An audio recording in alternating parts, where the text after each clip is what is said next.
Groups that oppose the use of city carriage horses say the latest incident shows the need to ban them. A horse got loose, leading to an accident. CBS 2's Weijia Zhang has more now live from Midtown. Weijia? Chris, for a reason we might never know, the horse got spooked, became detached from its bridle, and took off through Central Park.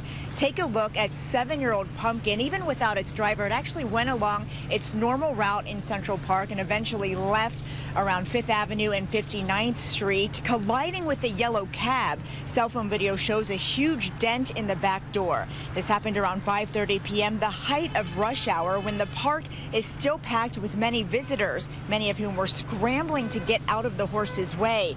Animal rights groups say it's just another example of why the carriages in the city do not mix.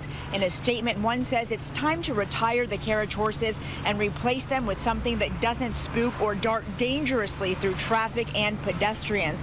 But a spokesman for the horse carriage industry says neither the horse or any people were injured in today's incident. What you saw is the industry's professionalism. We knew where the horse would go, corralled it, and brought it back to the stable. Still, the accident also adds to Mayor de Blasio's argument. He wants to swap out all the carriages for vintage electric cars, saying that it's inhumane to have them in the city, but he might not have enough votes in the city council to actually get his way. We're live in Midtown. Weijia Zhang, CBS 2 News.